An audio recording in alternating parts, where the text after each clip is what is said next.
Good morning and good afternoon, ladies and gentlemen, and welcome to this PowerPoint presentation and video on operations management.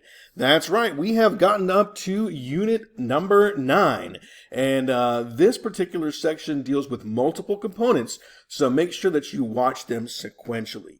Additionally, if you found this and you're in my 8th grade course, my business leadership course, and the main concepts were covered in business management and entrepreneurship. However, we go into a little bit more depth here, right? Because in business management and entrepreneurship, we only covered the broad ideas. And we're getting a little bit more specific here. This is for my 7th grade students, so I also bring this to the 7th grade level as well. Again, this is for introduction to business management and administration, and we'll look at some corresponding careers throughout these videos. Additionally, there will be some supplemental videos that I highly encourage you watching as well, and might be included in this video series. So let's get started. All right, so for my 7th graders, we're going to look at what is operations management and what does operations management oversee. Now, I want to take a quick moment. I want you to think about what an operation might be. Okay, what an operation might be. All right, so Mr. C, I'm going to do the awkward pause thing. Find out from the class what comes to mind when they think of the word operation. All right, 1, 2, 3.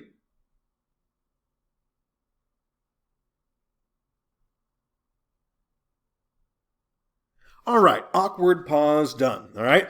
So I want you to think of an operation kind of like how the mission is going to happen. Okay. How do we make things work? All right. Operations deals with the actual work being performed. Okay, the work being performed, maybe the labor or what have you. And we're going to look deep into that, all right? Now, the operations are also kind of neat because operations, you're going to find out, doesn't care if you have a high school diploma, a GED, or a college level diploma, all right? It is open for a lot of people because there are so many different things that apply for operations management, and you're going to find that out in the various career pathways, all right?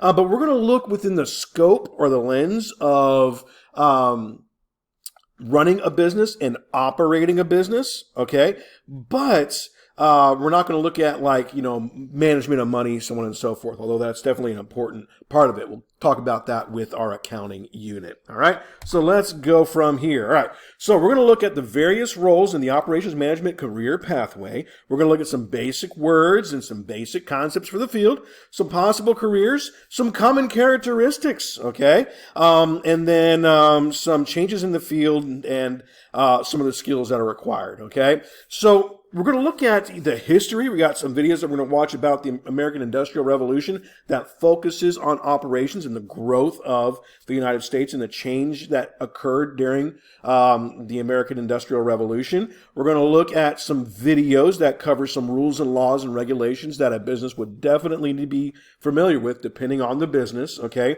And then you're going to find out that people who work in operations management vary on their skills, their talents, their abilities, but they all have one thing in common. They are very, very hard, diligent workers, okay? So let's see what the next thing here. All right. The goal of operations management, okay, is to create the highest level of efficiency possible within the business. All right. Remember the difference between speed and efficiency. We talked about that in our typing unit, right? That speed is how fast you could do things, but efficiently is using the right efforts, okay? I'll give you an example, okay? When you're typing, it doesn't matter if you just slam your hands on the keyboard. You're putting a lot of information in there, right? But if you're not forming words, it's not efficient, right? We talked about those race cars that are designed to go really, really fast in a straight lane, okay? But when it comes to taking a turn, or a curve, they can't do that very well, all right? So that's not what they're designed for, okay? So they're fast, but not efficient at doing other things, all right? They are concerned with converting materials and labor into goods and services as efficiently as possible to maximize the profit of a business. All right, now notice some of these words in bold, okay? In most textbooks, okay, you would see these words defined, okay? In Mr. C's class, we don't do that, all right? Because I have limited space. I don't have so much time. I'm not going to cover every single one of these words with you. We have the internet, all right? So all you have to do is type in the word define, materials, okay? And you will find out what materials mean. They basically mean that anything that is used to create something, or the parts that are used to create something, whether it's the raw materials, we'll talk about that shortly. You can look up the word labor and find out that's the people that work for a business. You can find out what a good is, right? You can find out what services are, all right? And maximize the profit for a business. And they're going to oversee supply chain, manufacturing, labor, and distribution. And we're going to get into some of those concepts here shortly. All right? So, in regards to manufacturing, all right, operations management is concerned with overseeing and controlling the production process. Think about it. What does it take to produce something, okay? Is it going to be produced on an assembly line? Are all things assembled on an assembly line? No, not at all. Some things are made by hand, right? Some items are made both on the assembly line and by hand, made by a machine overseen by the human element, or maybe 100% automated. It varies, right? It's responsible for designing or redesigning the production of goods and services, all right? And to do that, you want to make sure that you're converting inputs and outputs as soon as possible. All right, that includes raw materials, labor, energy, outputs, goods, services, or both. That's a lot to digest on one slide. So let's talk about this for a second. All right, I want to picture in your mind an elevator. Okay, now what do you need to do when you step on the elevator, right, to tell the elevator what to do, what you want it to do? Well, you go to the control pad and you press the button corresponding with the floor that you want to go to. So if you want to go to floor number 3, you would find the 3 area, find that button, boop, and press that button. All right. Now, what if you were in the business of making elevator buttons? Okay. And let's say that your uniqueness about your elevator buttons was that your elevator buttons were made out of wood, not plastic or metal. Okay. Well, that's fine. That's great. That makes your company unique, all right? And there might be a business for wooden elevator buttons, all right? Now, let's say that during your production process, you realize it is taking an entire tree to make a single elevator button.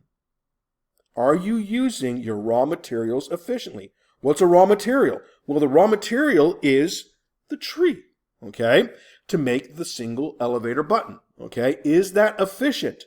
No, it's not. You need to figure out how to make as many elevator buttons as possible out of the single tree, as opposed to using as many trees as possible to make a single elevator button, all right? So your input is the tree. The labor is what goes into getting the tree there, okay, and maybe even machining the tree, right? And then the energy is all the things from the labor and getting the tree there, right? Now, the output is the resulting element, the elevator button, right? Now, it could also be a service. Change gears from an elevator button, all right? When you contract somebody or hire somebody to come out and mow your lawn, are you buying the lawnmowers? No, the company has already made that purchase.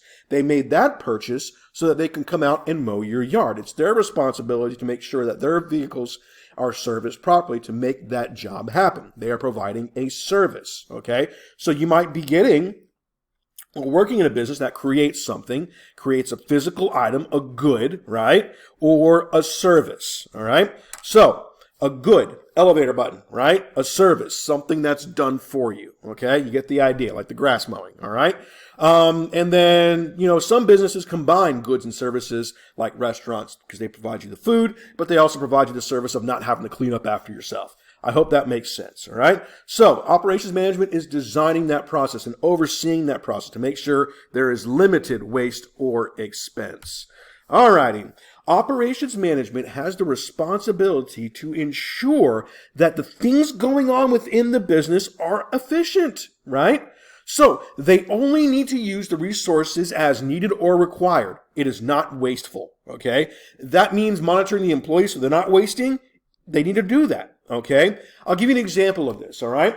Let's say that Mr. C had a whole bunch of paper towels, and I found out that students were, going to my sink, wadding up the paper towels, okay, and throwing them against wetting them under the sink and throwing them against the wall. Is that efficient? No. As an operations manager, I would think, okay, maybe I shouldn't have the paper towels out for students to use, that I need to put them away so that they're not tempted to wad them up and throw them against the wall, okay? By the way, if you ever do that in my class, I'll be really, really unhappy, okay? So you get the idea there, right? So you got to regulate that, all right? So use your resources as needed or required. This helps keeps costs and expenses to a reasonable level. Somebody has to pay the paper towels, all right?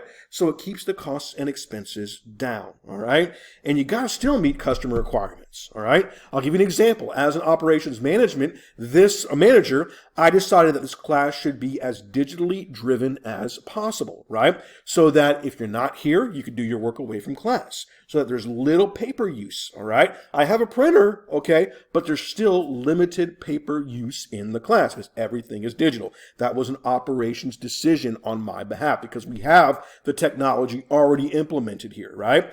And I still meet the requirements of the job because you still learn through the technology that's available through you. So without paper, you could still learn things, right? That's a decision that I made for the operations of the business, okay? So you can see how that kind of works, all right? Alrighty, so we need to know that a good is a tangible commodity or utility that satisfies the want of a market. Tangible commodity. This is a good, Mr. C. It's a wad of Post-it notes. A very small one, but yeah. No, it's still a good, right? I could hold it in my hand. It's physical, right? You see it. I'm holding it in my hand. There it is, my camera. All right, there you go. All right, I can smell it. Yep, smells like paper and glue, right? If I wanted to, I could lick it. Ew, right? I can hold it. I can measure it. It is physically there. It's tangible. It has material and sustenance, right? Now, a utility might be something like water, okay? Now, if you live in the city, you get water supplied to your business or to your home. Okay, that is a utility. That's something that's there. Is that something you can hold in your hand? Mr. C, it's liquid, it all falls out. No, you can still hold it in a cup, right? It's still there. You can smell it, you can lick it, you can taste it, right? You can drink it, okay? Yeah, it's there, right? It's still something that's useful. Same thing with electricity, okay? You can hold things that use the power. It's a utility, right? Now, so a good is something that satisfies the want of a market. Do people want electricity? Yep. Do they need electricity? Nope. Do people want Post-it notes? Yep. Do they need Post-it notes? Nope. All right. It helps. They're tools. Okay. So a commodity then is a useful or valuable thing. Okay. Post-it note, a commodity.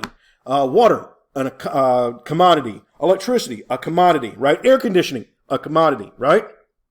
It's useful or valuable. Now, a service is the intangible commodity, all right? All right, so think about that lawnmower service. Why is it a service?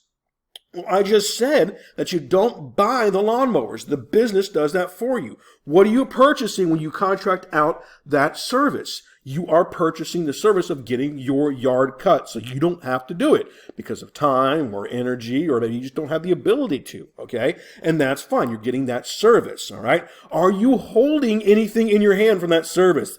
Mr. C, you're holding the grass clippings. That's the result, okay? Just like when you go to a barber or a beauty salon, they clip your hair, okay? The end result is the hair around you looking more stylish or shorter or cleaner, okay? You're not putting those extra clippings back on your head. That would be crazy, okay? So, intangible commodity. In other words, something you cannot hold, right? It cannot be touched, gripped, handled, looked at. It could be smelled or tasted. Can it? Can you smell the cut grass? Yes, because it has an odor to it, but you can't hold a service in your hand, okay? You can hold the results of a service, okay? You have a market, okay? We're going to get into marketing in my 8th grade class, but basically a market is a group of people who are willing to purchase goods or services, all right? So you got good, commodity, service, market, okay? And basically operations management oversees the process of delivering those to the market. Okay? All right, let's see here. Oh, more vocabulary and terms. All right, here we go. We got asset, okay? We learned at the beginning of the year, right? Mr. C's basic fundamental rule is treat the assets respectfully and responsibly while using the utmost care to prevent distractions, right? So asset is the property, okay? The property owned by a person or a company, something that holds specific value. We'll get into a whole lot different ideas of our assets in our accounting unit, but assets are important, right? Just like that lawn mowing business. Could they mow the yards without lawnmowers? They can get some scissors. That will take you a while, okay? So you got resources, all right? You got stock, supply, materials, workforce. It isn't there and or. I apologize for that. It should be and other assets or both, right? Or other assets or both. That can be utilized by an organization in order to function effectively. The resources. What are your resources available to you? What are the resources available in this classroom right now, right? In Mr. C's Business Lab, I can be digital because we have the resources set up. We have internet access here at our school, right? We have desktop computers. Those are our resources. We have Google Classroom. Those are our resources. I can put files on there. Those are our resources. I can add those anytime I want to through my laptop. Those are resources. So these are the things that I use to make things happen. If you're manufacturing something, what are your resources? What's available to you? Okay. So you want to make sure that as an operations manager, you're thinking what can be utilized in order to provide the good or service, and how can I do that effectively? All right. You got raw materials. These are the basic materials used to produce those goods. Kind of like that tree, right? The tree is the raw material to create the elevator button. All right. Just as much as paper and other goods go into these Post-it notes if they're recycled, or they also come from tree derivatives. Okay. And then, of course, you got the work, the physical work done by people. Okay. Depending on what is being made or overseen, right? If you got machines that are making everything, great. Who oversees the machines and makes sure they're in operating order? Who makes sure that the measurements are properly aligned for the machine that cuts these into little pieces and glues these into little pieces, right? Who engineers the commands and the codes for the machinery? Okay. That's all the physical work done by people. Who cleans up the facilities? Physical work done by people. Who makes the stuff to present to you on Google Classroom? All the work produced and done by people. You get the idea? The people element. All right. So that's asset, resources, raw materials, and labor. All right. Woo! That was quick, Mr. C. And you did all that in under 20 minutes? Yes, I did. All right. So go ahead and answer these questions. Just use the space provided, even if you have to type something in over here in the corner. You guys know how to change the font and move a text box around. All right. Go ahead and answer these 5 questions. And then I believe there's only one slide for this one. Yes, because we get into our safety, risk, and maintenance. And there's some additional videos attached with that in our next video. So thank you for watching, and make sure to stick around for video number 2.